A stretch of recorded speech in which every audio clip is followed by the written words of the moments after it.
Hello guys, current affairs funda में आप सभी का स्वागत है। मैं हूं आपके साथ अभिषेक शर्मा और आज के इस वीडियो सेशन में हम 10 दिसंबर तक के सभी इंपॉर्टेंट करंट अफेयर्स कवर करने वाले हैं। हमेशा की तरह आप इस वीडियो को अंत तक जरूर देखिएगा, आज भी आपको काफ़ी कुछ जानने के लिए मिलेगा। साथ ही गाइस, इस सेशन को शुरू करने से पहले आप सभी को बताना चाहूँगा, यदि आप हमारे daily current affairs PDF, weekly PDF और मंथली पीडीएफ चाहते हैं तो इस वीडियो के फर्स्ट कमेंट में या फिर डिस्क्रिप्शन में दिए गए लिंक पर क्लिक करके पा सकते हैं। साथ ही आप गूगल प्ले स्टोर से करंट अफेयर्स फंडा ऐप को भी इंस्टॉल कर लीजिए, क्योंकि जो भी हमारा पीडीएफ मटेरियल है जिसमें आपको करंट अफेयर्स के साथ साथ स्टैटिक जीके भी प्रोवाइड कराते हैं, ये सभी मटेरियल आपको हमारी करंट अफेयर्स फंडा ऐप पर ही उपलब्ध हो पाएगा। हमारे पीडीएफ और संबंधित आपको कोई भी डाउट है, कुछ भी आप पूछना चाहते हैं तो कमेंट बॉक्स में जरूर लिखिएगा। तो चलिए फिर करते हैं शुरुआत इस वीडियो सेशन की। सबसे पहले हम आज का क्वेश्चन देख लेते हैं, इसका आंसर आपको अभी कमेंट बॉक्स में करना है। काफ़ी महत्वपूर्ण क्वेश्चन है। According to election commission rules, a party gets the status of a national party if it is recognised as a state party in how many states. चुनाव आयोग के नियमों के अनुसार एक पार्टी को एक राष्ट्रीय पार्टी का दर्जा मिलता है यदि उसे कितने राज्यों में राज्य पार्टी के रूप में मान्यता प्राप्त है। तो ऑप्शंस हैं 4, 6, 3 या फिर 5। तो जल्दी से आप कमेंट बॉक्स में बता दीजिए, फिर आगे बढ़ेंगे।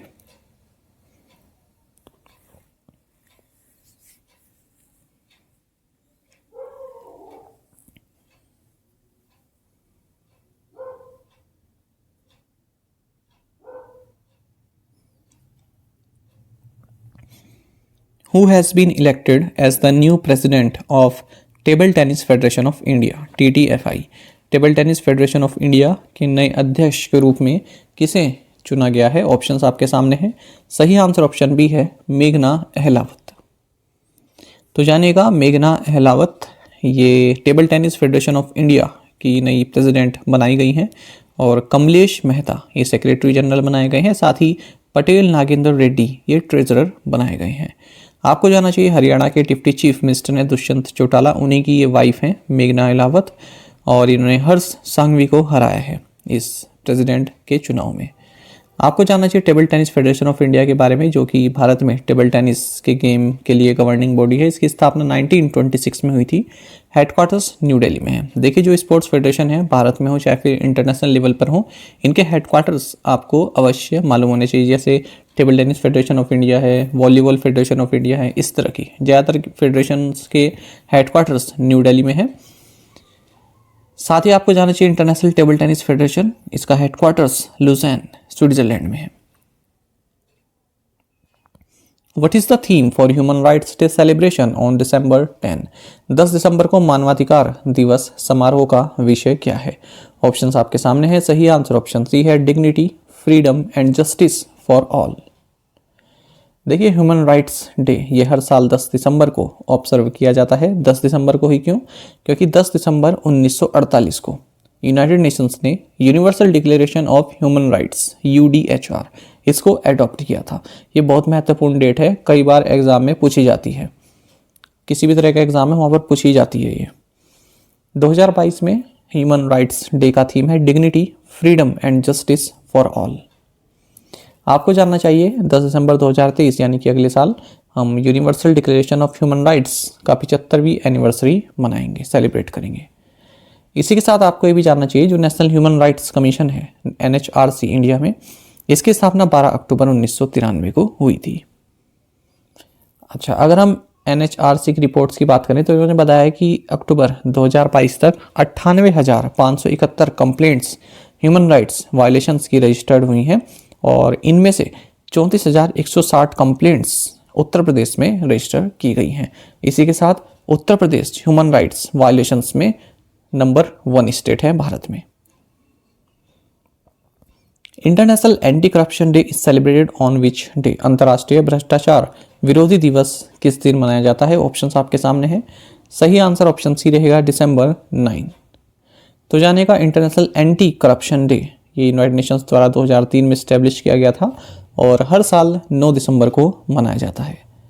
आपको जानना चाहिए, इसका थीम है 2022 में UNCAC यानी कि UN convention against corruption at 20 uniting the world against corruption. साथ ही आपको जानना चाहिए, United Nations office on drugs and crimes है, इसका हेडक्वार्टर्स वेना ऑस्ट्रिया में है और 9 दिसंबर को एक और दिवस मनाया जाता है जिससे मिलता जुलता है, international day of commemoration and dignity of the victims of the crime of genocide end of the prevention of this crime. तो ये भी 9 दिसंबर को ही मनाया जाता है। Who has been named Time magazines person of the year 2022?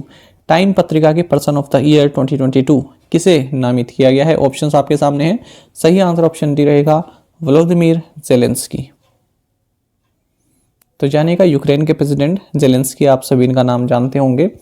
इन्हें time magazine द्वारा 2022 person of the year का टाइटल दिया गया है, साथ ही द स्पिरिट ऑफ यूक्रेन का टाइटल भी इनको दिया गया है।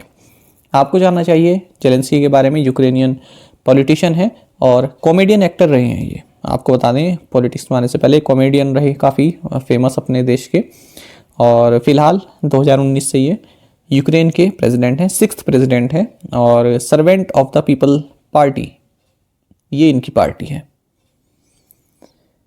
अच्छा, अगर हम टाइम की बात करें तो ये एक अमेरिकन न्यूज़ मैगजीन है, न्यूयॉर्क सिटी बेस्ड है। एडवर्ड फेल्सेंथॉल ये एडिटर इन चीफ हैं इस मैगजीन के। तो महीने में 2 बार ये पब्लिश होती है, fortnightly. Which state has set up the first दिव्यांग डिपार्टमेंट इन इंडिया? किस राज्य ने भारत में पहला दिव्यांग विभाग स्थापित किया है? ऑप्शंस आपके सामने हैं। सही आंसर ऑप्शन सी रहेगा महाराष्ट्र। तो आपको जानना चाहिए महाराष्ट्र चीफ मिनिस्टर एकनाथ शिंदे, इन्होंने अनाउंस किया है कि राज्य में एक सेपरेट दिव्यांग डिपार्टमेंट हम डिफरेंटली एबल्ड पीपल के वेलफेयर के लिए सेटअप कर रहे हैं, और इसके लिए फंड एलोकेट किया गया है 1143 करोड़ रुपए का। इसी के साथ महाराष्ट्र पहला राज्य हो गया है जहां पर इस तरह का एक फंड, इस तरह का एक डिपार्टमेंट इस्टेब्लिश किया गया है, दिव्यांग डिपार्टमेंट। बाकी आप जानते हैं महाराष्ट्र के बारे में, गवर्नर भगत सिंह कोश्यारी हैं, कैपिटल मुंबई है। Wipro has announced the opening of its Asia Pacific middle east and Africa APMEA headquarters in which city? Wipro ने किस शहर में अपने एशिया प्रशांत, मध्य पूर्व और अफ्रीका मुख्यालय खोलने की घोषणा की? सही आंसर ऑप्शन बी है दुबई। तो आपको जानना चाहिए leading technology services company Wipro, इन्होंने अनाउंस किया है कि हमने अपना Asia Pacific middle east and Africa headquarters Dubai UAE में ओपन किया है। और कहाँ पर ओपन किया है? दुबई वर्ल्ड ट्रेड सेंटर्स के वन सेंट्रल बिजनेस इस्टेब्लिशमेंट में। साथ ही विप्रो ने यह भी अनाउंस किया है कि अपने अफ्रीका के लिए अपने मैनेजिंग डायरेक्टर वॉरेन जेम्बेली को नियुक्त किया है, साथ ही chief operating officer for APMEA, यही जो दुबई में खुला है, इसके लिए जो चीफ ऑपरेटिंग ऑफिसर हैं ये सिमी दामीजा इनको नियुक्त किया है। साथ ही हमने ऑस्ट्रेलिया और न्यूजीलैंड के लिए अपने MD के रूप में क्रिस्टोफर स्मिथ को अपॉइंट किया है। तो ये सभी डेवलपमेंट्स हाल ही में विप्रो के द्वारा की गई हैं। विप्रो के बारे में आप जानते हैं, CEO थ्रेड डेलापार्टे है और हेडक्वार्टर्स बेंगलुरु में है। Which state has partnered with Just Style to digitize and guide MSMEs? MSMEs को डिजिटाइज और गाइड करने के लिए किस राज्य ने जस्ट स्टाइल के साथ साझेदारी की है? ऑप्शंस आपके सामने हैं। सही आंसर ऑप्शन सी है तेलंगाना। तो आपको जानना चाहिए local search engine company just style, इन्होंने तेलंगाना गवर्नमेंट के साथ पार्टनरशिप की है, किस लिए? To digitise the micro small and medium enterprises. ठीक है, तो जो MSMEs हैं उनको डिजिटाइज करने के लिए, उनके बिजनेस को डिजिटाइज करने के लिए ये MOU साइन किया गया है तेलंगाना सरकार के साथ। अगर हम बात करें जस्ट स्टाइल की तो MD and CEO VSS money है। तेलंगाना के बारे में आप जानते हैं, गवर्नर तमिलसाई सुंदरराजन है, कैपिटल हैदराबाद है और चीफ मिनिस्टर के चंद्रशेखर राव हैं। एक और MOU आप पढ़ लीजिए, मैंने सोचा इसके साथ ही कर देता हूं ताकि पढ़ने में आसानी रहे, क्योंकि दोनों स्टार्टअप्स MSMEs इनसे संबंधित हैं। तो देखिए, टेक जायंट गूगल ने एक MOU साइन किया है कर्नाटक गवर्नमेंट के साथ, किस लिए? To promote women founders and startups across Tier 2 and Tier 3 cities in the state.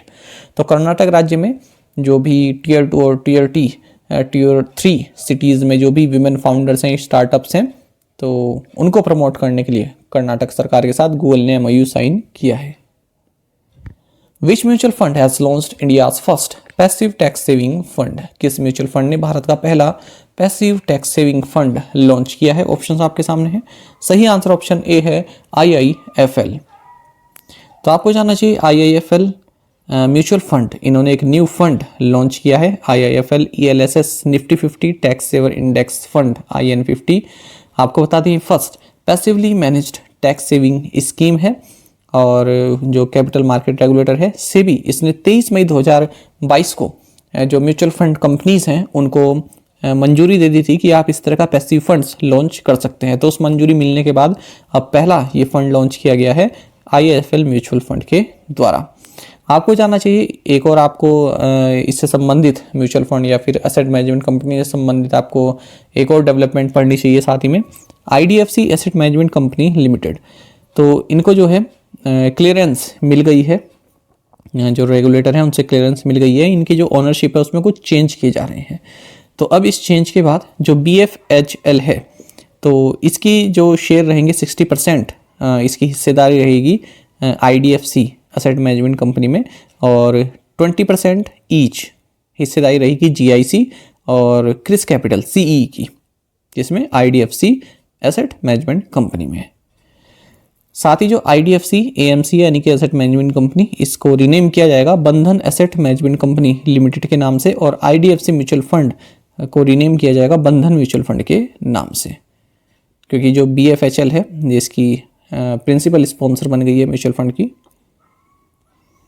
The Bar Council of India has formed a panel for translating legal books into regional languages, which former CGI heads the panel. Bar council of India ने कानूनी किताबों का क्षेत्रीय भाषाओं में अनुवाद करने के लिए एक पैनल का गठन किया है। कौन से पूर्व chief justice of India panel के प्रमुख हैं? ऑप्शंस आपके सामने हैं। सही आंसर ऑप्शन ए है S.A. बोबडे। तो जानिएगा, बार काउंसिल ऑफ इंडिया ने एक भारतीय भाषा समिति की स्थापना की हुई है और इसकी अध्यक्षता कर रहे हैं former chief justice of India Sharad Arvind Bobde. आपको बता दें इस कमेटी ने एक लिस्ट तैयार की है जिसके तहत उन वर्ड्स को रखा गया है जो काफ़ी कॉमन वर्ड्स हैं और लॉ के क्षेत्र में उनका यूज़ काफ़ी होता है, तो उनको रीजनल लैंग्वेजेस में उनको ट्रांसलेट किया जाएगा और एक मटेरियल तैयार किया जाएगा। As per the IRDAI, a single investor taking 25% in an insurance company will be classified as investor.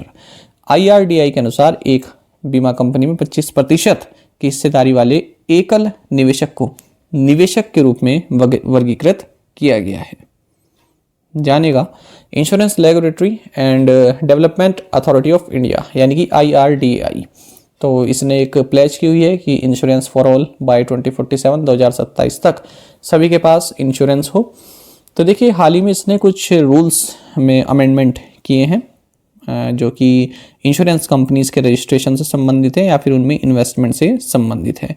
तो इसमें बताया गया है कि जो प्राइवेट इक्विटी फंड्स हैं वो अब इंश्योरेंस कंपनीज में डायरेक्टली अपना पैसा डाल सकते हैं, और उनके द्वारा जो इन्वेस्टमेंट है स्पेशल पर्पस व्हीकल के द्वारा उसको ऑप्शनल बनाया गया है।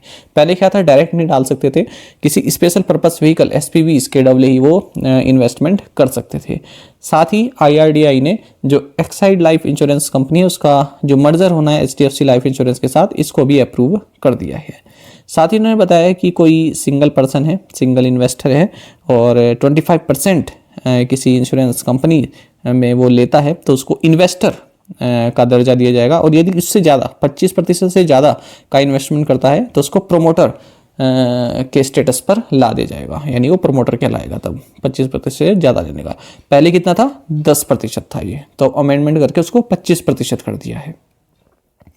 साथ ही उन्होंने भी बताया है कि जो प्रोमोटर्स होंगे तो वो जो कंपनी है उसमें 26% तक अपने स्टेक डाइल्यूट कर सकते हैं। पहले 50% तक था, अब बता रहे हैं कि जो प्रमोटर्स हैं वो 26% तक अपने जो स्टेक हैं उनको डाइल्यूट कर सकते हैं, केवल इस शर्त पर कि पिछले 5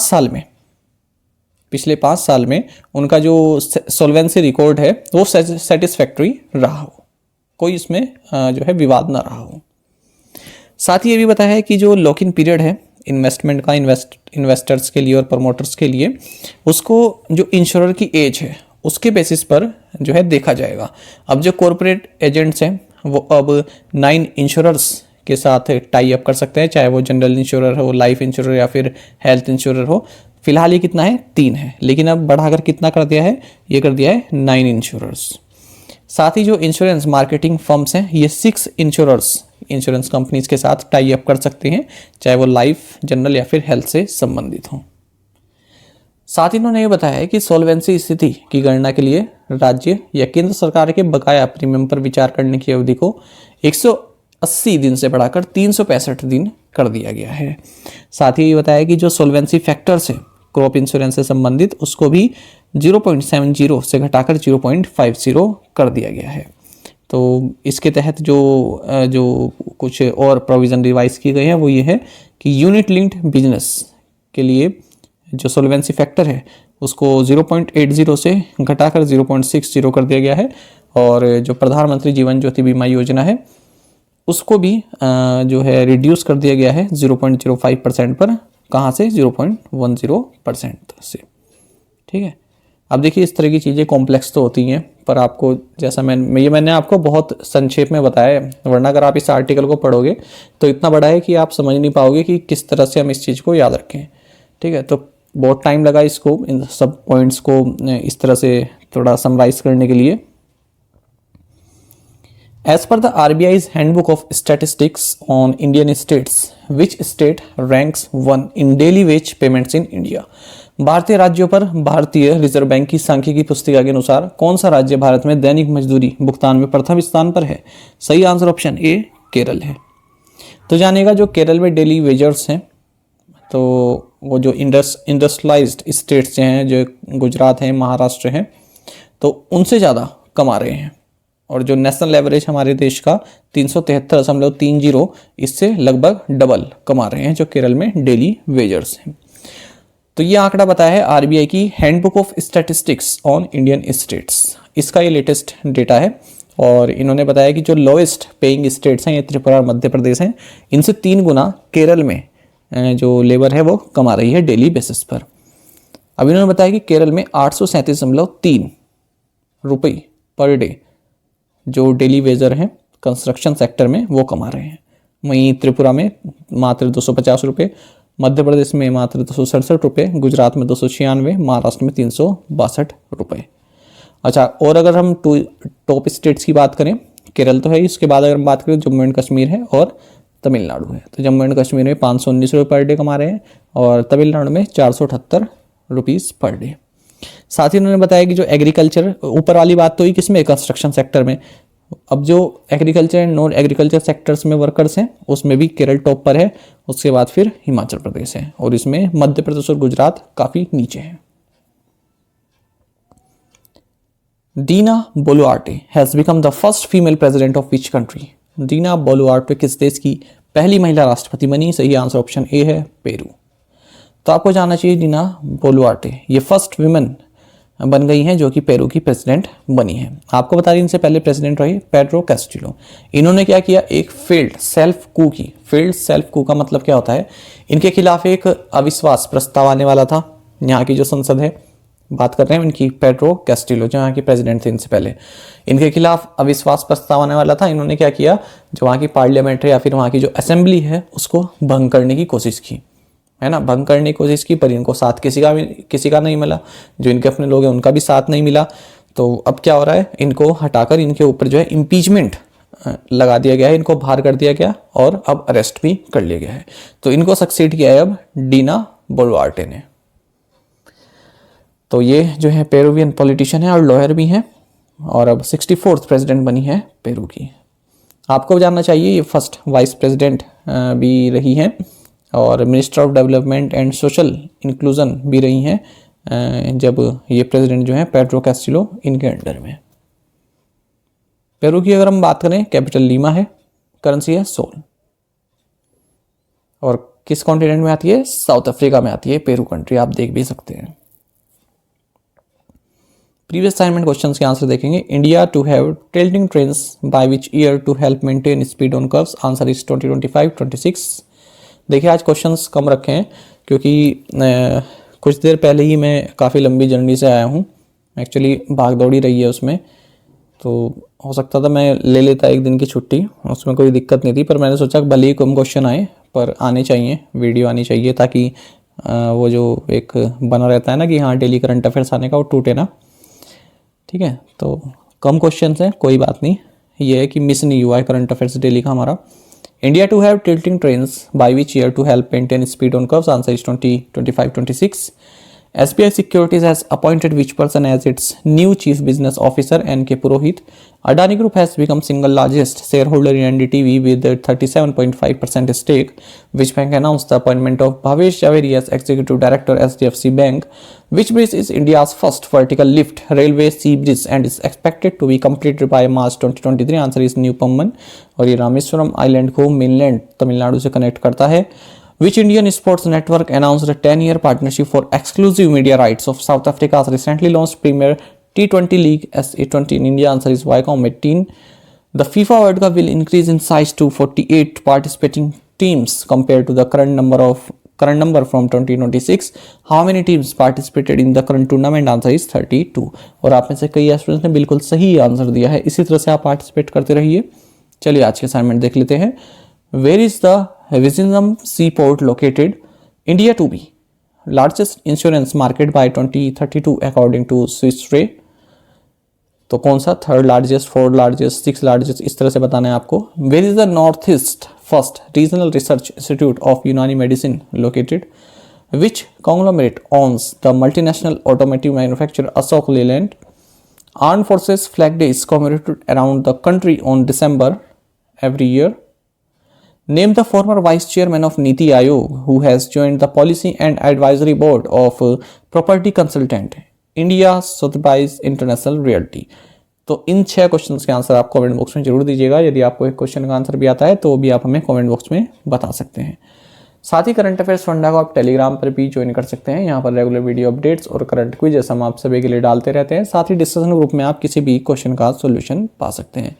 दोस्तों यहाँ पर हमारे करंट अफेयर्स की प्लेलिस्ट दी गई है, इसको आप जरूर देखें. अपने दोस्तों के साथ, फेलो एस्पिरेंट्स के साथ हमारे करंट अफेयर्स को शेयर जरूर करें.